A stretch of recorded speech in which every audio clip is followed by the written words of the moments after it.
안녕하십니까. 민노총 초홍파업과 관련해서 억대 넘는 연봉을 받는 직장에서 돈 더 달라고 파업하는 것을 국민들이 용납하겠는가 한번 생각해 보겠습니다. 김문수 경제사회노동위원회 위원장은 반일, 반미, 반정부, 반기업, 이게 민주노총의 본질이고 뿌리라며 윤석열 정부에 대한 전면 투쟁에 나선 민노총을 비판했습니다. 김 위원장은 7월 4일 펜앤마이크에 출연해서 전날 민노총 초홍파업에 많이는 모이지 않았지만은 민노총 초홍파업의 핵심은 윤석열 정권 퇴진이라면서 윤석열 정부가 자유민주주의 시장경제 체제라고 했다는 것은 기본적으로 민주주의에 역행한다는 성명이 나왔다며 그 심각성을 이와 같이 강조했습니다.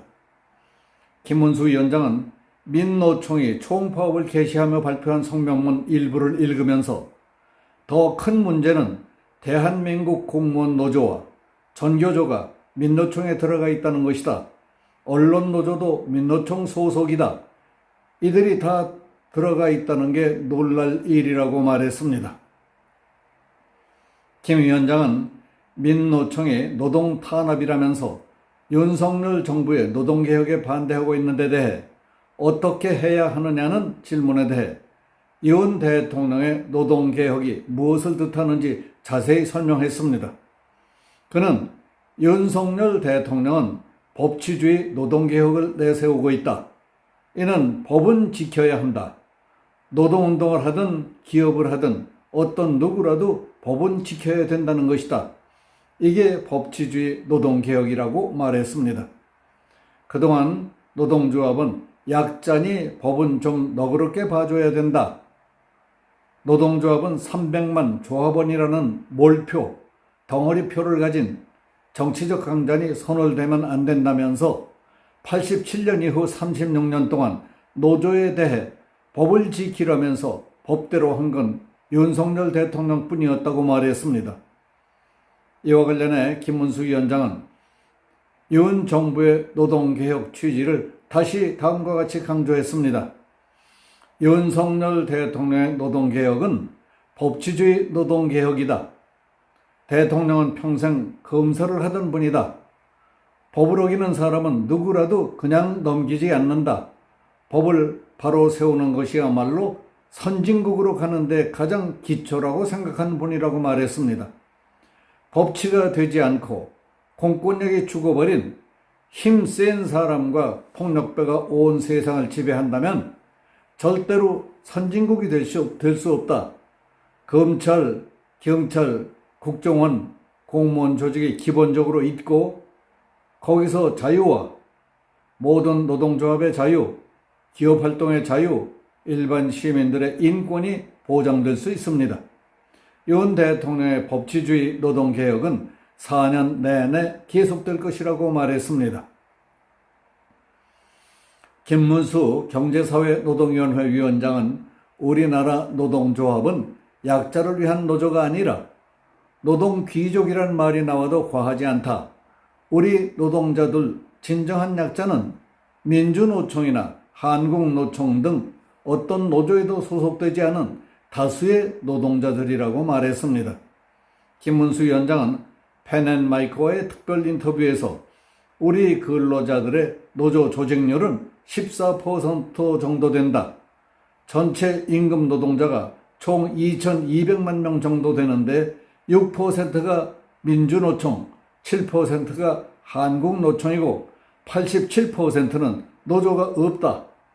노조가 없는 86%가 정말 약자라고 밝혔습니다. 김문수 위원장은 오늘날 우리나라 노조의 현황과 일반 국민들이 모르는 한국 노조의 문제점 등을 자세히 전했습니다. 그 핵심 내용을 요약하면 대략 다음과 같습니다. 식당에서 일하는 분들, 미장원에서 일하는 분들은 노조 자체가 없습니다. 이런 분들은 열악한 조건에서 최저임금조차 못 받는 사람들이 10%가 넘습니다. 이런 분들에 비하면 적어도 민노총에 가입한 공무원 노조는 조직률이 70%가 넘고 현대자동차는 조직률이 90%가 넘습니다. 연봉이 억대가 넘는다며 꿈의 직장이 아니냐고 지적했습니다. 그런데 공무원들과 억대가 넘는 KBS나 현대자동차, 은행 이런 데에서 돈을 더 달라고 파업을 한다면 국민들이 이해하겠느냐고 비판했습니다. 또 그들이 윤석열 정부 물러가라고, 또 공무원들이 윤석열 퇴진해라, 이런 식이라면 이게 합법적이라고 생각하십니까? 국민들이 월급 주는 공무원들이 대통령 퇴진을 외치는 게 맞느냐고 반문했습니다. 김 위원장은 노조 전임자에 대해 현대자동차는 공장에 48,000명의 조합원이 있지만은 법에는 전임자를 21명 이상 못 두게 되어 있습니다. 그런데 실제로는 121명이 있습니다. 노조 전임자는 월급은 받으면서 노조 일만 하는 사람을 말합니다. 외국의 경우 노조 사무실이 공장 밖에 있는데 한국에는 공장 안에 노조 사무실이 있어서 작업에 방해가 됩니다. 하루에 몇 시간씩 밖에 일하지 않는 대의원들까지 합하면 500명이 넘는다고 했습니다. 노조 전임자를 비롯한 노조 관계자들 때문에 한국의 노동 생산성이 오르지 못한다고 지적한 것으로 이해됩니다.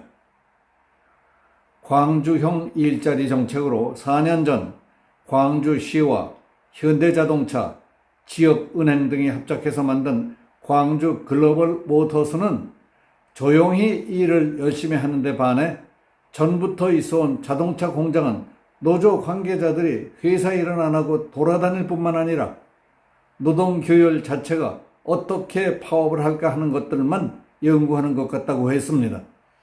평균 연봉 1억이 넘는 사람들이 돈 더 달라 하는데 하청업체를 더 주라고 하는 게 맞지 않겠습니까?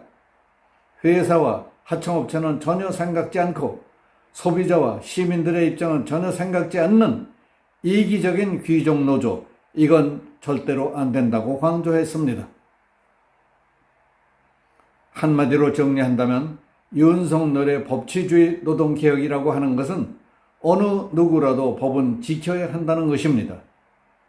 그리고 국민들이 월급 주는 공무원들과 억대가 넘는 연봉을 받는 사람들이 돈을 더 달라고 파업하는 것을 국민이 용납하겠느냐 하는 겁니다. 여기서 마치겠습니다. 감사합니다.